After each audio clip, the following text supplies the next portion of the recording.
Directing film techniques and aesthetics அப்படின்ற இந்த புத்தகத்தில் சாப்டர் 1 தான் நம்ம தொடர்ச்சியாக பார்த்துட்ருக்கோம். இன்றைக்கி என்ன அப்படின்னா, ஒரு ஃபில்ம் மேக்கிங் எக்ஸ்பீரியன்ஸ் வந்து நீங்கள் எதிலிருந்து பெறலாம். அதாவது ஒரு ப்ராப்பராக ஒரு ஃபிலிம் ஸ்கூலில் ஜாயின் பண்ணி ஃபார்முலாக அங்கே இருக்கக்கூடிய கிளாஸ்மேட்ஸோடு சேர்ந்து நீங்கள் கற்றுக்கலாம். இல்லை வந்து ஒரு குரூப் ஆஃப் டெடிக்கேட்டட் ஃப்ரெண்ட்ஸ் உங்கள்கிட்ட இருக்காங்க அப்படின்னா அவங்க கூட கொலாபரேட் பண்ணியும் நீங்கள் கற்றுக்கலாம். இல்லை வந்து ஒரு பெரிய டேரக்டர்கிட்ட அசிஸ்டன்ட் டேரக்டராக ஜாயின் பண்ணி அவர்கிட்ட இருந்தும் நீங்கள் வந்து கற்றுக்கலாம். இதில் எந்த பாதையை நீங்கள் செலக்ட் பண்ணாலும் ரொம்ப முக்கியமாக கவனிக்க வேண்டியது என்ன அப்படின்னா, இந்த ஃபில்ம் ப்ரொடக்ஷன் இருக்குல்ல, அதுக்குள்ளே இருக்கக்கூடிய எல்லா ஆஸ்பெக்டையும், அதாவது ஒரு ஃபில்ம் அப்படின்றது நிறையா ஆர்ட் ஃபார்ம்ஸ் கலந்த கலவை தான் இல்லையா.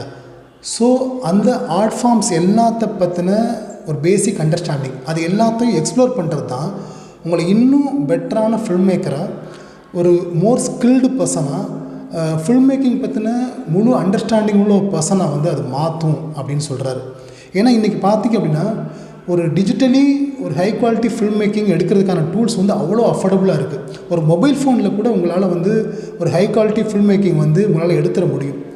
அதை எடுத்ததோடு மட்டும் இல்லாமல் உங்களுடைய படத்தை வந்து டிஸ்ட்ரிபியூட் பண்ணுறதுக்கான நிறையா வீடியோ ஷேரிங் சர்வீசஸ் வந்து இன்றைக்கி ஏராளமாக இருக்குது.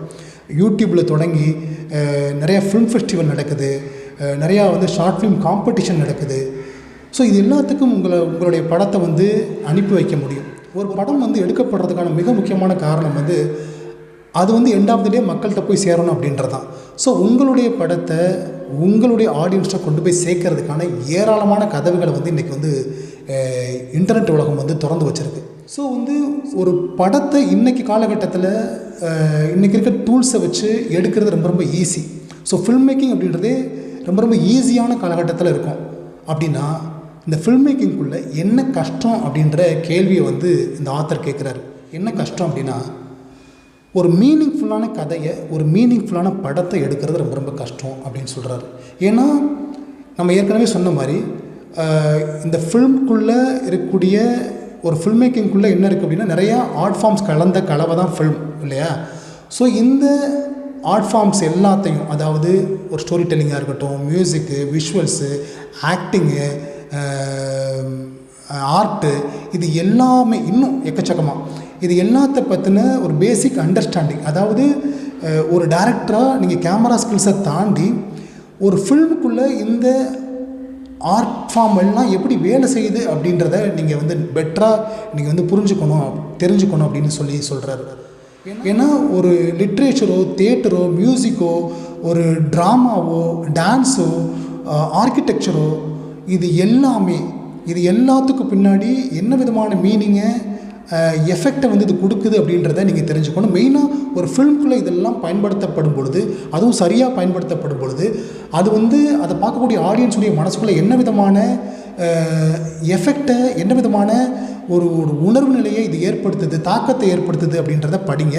அதே சமயத்தில் வந்து ஒரு படத்தில் இதெல்லாம் தவறாக பயன்படுத்தப்படாத பொழுது, அதாவது சரியாக பயன்படுத்தப்படாத பொழுது அது என்ன மாதிரியான தவறுகளாக அந்த படத்தில் வெளிப்படுது அப்படின்றதையும் ரொம்ப டீப்பாக வந்து நீங்கள் வந்து ஸ்டடி பண்ணணும்னு சொல்லி இந்த ஆத்தர் சொல்கிறார். ஸோ அடுத்து ரொம்ப முக்கியமான கேள்வி என்ன அப்படின்னா, ஒரு டைரக்டராக யாரெல்லாம் ஆகலாம் அப்படின்ற ஒரு கேள்வியை கேட்குறாரு. ஒரு டைரக்டராக யார் வேணாலும் ஆகலாம். அதுக்கு உங்கள் நேஷ்னாலிட்டியோ, உங்களுடைய கல்ச்சரோ, நீங்கள் வளர்ந்த விதமோ, உங்களுடைய கல்வி அறிவோ, உங்களுடைய குடும்ப சூழலோ எதுவுமே ஒரு பொருட்டே கிடையாது. நீங்கள் ஒரு பெரிய சிட்டியிலேருந்து வந்தும் டைரக்ட் பண்ணலாம், இல்லை வந்து ஒரு சின்ன ஒரு கிராமத்துலேருந்து வந்து கூட டைரக்டர் ஆகலாம். டைரக்டராக யார் வேணாலும் ஆகலாம். ஆனால் டைரக்ட் பண்ணுற அந்த வேலை இருக்குல்ல, அந்த ஜாப் இருக்குல்ல, அது வந்து ரொம்ப ரொம்ப கஷ்டமான வேலை அப்படின்றாரு. ஏன் அப்படின்னா, அதுக்கு முதன்மையாக ரொம்ப ரொம்ப பொறுமையும் சகிப்புத்தன்மை வேணும். ஏன்னா ஒரு டைரக்டராக ஜெயிக்கிறதுக்கு உங்களுக்கு நீங்கள் ரொம்ப ரொம்ப டிட்டர்மைண்டான ஒரு பர்சிஸ்டண்ட்டான பர்சனாக இருக்கணும். ப்ராப்ளம் சால்வ் பண்ணக்கூடிய கெப்பாசிட்டி உங்கள்கிட்ட இருக்கணும். எந்த அளவுக்கு அப்படின்னா, நீங்கள் எப்போல்லாம் பிரச்சனைகளை சந்திக்கிறீங்களோ, எவ்வளோ பிரச்சனைகள் சந்தித்தாலும் நான் சொல்ல நினச்ச அந்த கதையை இந்த உலகத்துக்கு நிச்சயமாக நான் சொல்லியே தீர்வேன் அப்படின்ற டிசைர் உங்கள்கிட்ட இருக்கணும். அதாவது சொல்லுவாங்கள்ல, ஒரு பற்றி எரியக்கூடிய நெருப்புன்பாங்கல்ல, அந்த மாதிரி ஒரு டிசைர் உங்கள்கிட்ட இருக்கணும். ஸோ அப்படி இருந்தால் மட்டும்தான் ஒரு டைரக்டராக உங்களால் ஜெயிக்க முடியும் அப்படின்னு சொல்லி இந்த ஆத்தர் சொல்கிறார். கிளைம்பர் இருக்கார்ல, மவுண்டன் கிளைம்பர் இருக்கார்ல, அவர் வந்து எப்படி வந்து அவர் சந்திக்கக்கூடிய தடைகள் எல்லாத்தையுமே வந்து ஒரு படிக்கட்டாகவே மாற்றி அவர் ஏறி மேலே போயிட்டுருக்காரோ, அதே போல் நீங்கள் வந்து நீங்கள் எதிர்கொள்ளக்கூடிய அப்டக்கல்ஸை அதையே பயன்படுத்தி நீங்கள் மேலே போகணும் அப்படின்னு சொல்லி சொல்கிறார். நீங்கள் இன்றைக்கி வாழக்கூடிய இந்த உலகத்தில், அதாவது சோஷியலாக, பொலிட்டிக்கலாக, கல்ச்சுரலாக என்ன நடந்துகிட்ருக்கு, அதுக்கு பின்னாடி என்ன பிரச்சனை, அதனால் யாரெல்லாம் பாதிக்கப்படுறாங்க, இதை பற்றின ஒரு கிளியரான ஸ்ட்ராங்கான ஒரு தாட்ஃபுல் ஒப்பீனியன் உங்கள்கிட்ட வேணும் அப்படின்னு சொல்கிறாரு. ஏன்னா ஒரு எந்த நல்ல படத்தை, அது எந்த காலகட்டத்தில் வந்த படமாக இருந்தாலும் சரி, அந்த படத்தை நீங்கள் எடுத்து பார்த்தீங்க அப்படின்னா அந்த படம் அந்த காலகட்டத்தில் பேசப்பட்ட ஏதோ ஒரு இஷ்யூ பிரச்சனையை பேசியிருக்கும். அந்த சொசைட்டி அந்த காலகட்டத்தில் சந்தித்த ஏதோ ஒரு பிரச்சனையை அதை அட்ரஸ் பண்ணியிருக்கும். அது ஒரு பெரிய சொசைட்டி சந்தித்த ஒரு பிரச்சனையாக கூட இருக்கலாம், இல்லை சில சமயத்தில் ஒரு குடும்பத்துக்குள்ளே அந்த காலகட்டத்தில் இருந்த ஒரு பிரச்சனையாக இருக்கலாம், இல்லை தனி மனிதன் மனசளவில் சந்தித்த ஒரு போராட்டமாக இருக்கலாம். இப்படி ஏதோ ஒரு பிரச்சனை குறித்து அந்த படம் பேசியிருக்கும் அப்படின்றார். இந்த உலகத்தை தெரிஞ்சுக்கிறது, இந்த உலகத்தில் நடக்கக்கூடிய நடப்புகளை தெரிஞ்சுக்கிறது எவ்வளோ முக்கியமோ அதை விட ரொம்ப ரொம்ப முக்கியம் இந்த லைஃப்பை பற்றி, அதாவது இந்த ஹியூமன் லைஃப்பை பற்றியும் இந்த ஹியூமன் பிஹேவியரை பற்றியும் தெரிஞ்சுக்கணும் அப்படின்னு சொல்கிறார்.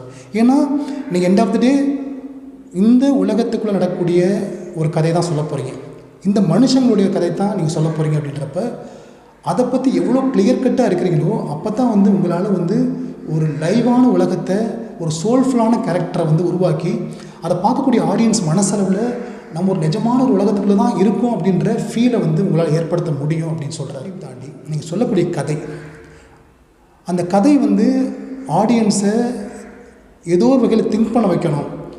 அவங்களுடைய மனசளவில், அதாவது ஃபீலிங் அளவில் ஒரு இன்னர் ஷிஃப்ட் நடக்கணும். அப்படின்னா எப்போவுமே ஒரு சேஃபான ப்ரெடிக்டபிளான சாய்ஸை எடுக்காதீங்க அப்படின்றாரு. அதாவது ஒரு ஃப்ளாட்டான ஒரு ஆர்டினரியான ஸ்டோரியை பிக் பண்ணாதீங்கன்னு சொல்கிறாரு.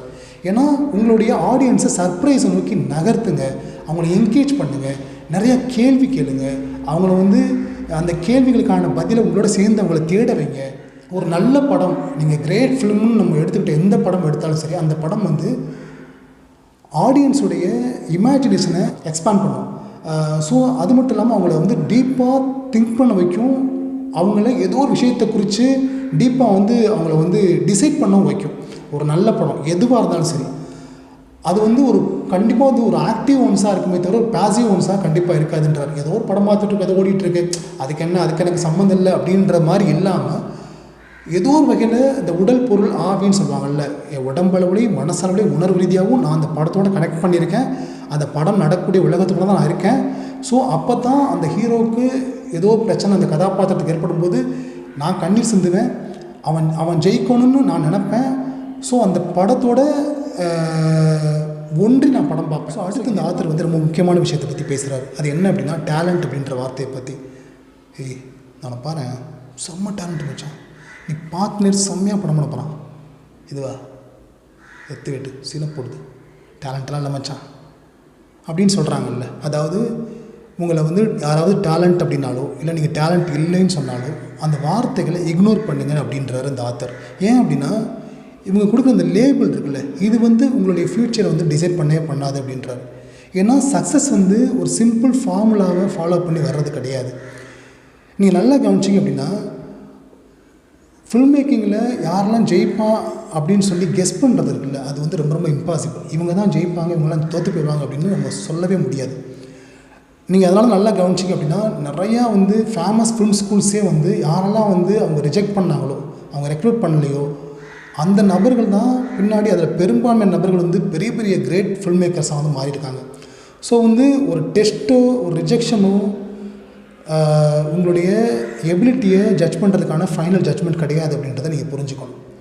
ஸோ அடுத்த வீடியோவில் ஒரு டேரக்டருக்கு இருக்க வேண்டிய பேசிக் ரெஸ்பான்சிபிலிட்டிஸ் என்னென்ன, பர்சனல் ட்ரைட்ஸ் என்னென்ன அப்படின்றத பற்றி நம்ம விலாவரியாக பார்க்கலாம்.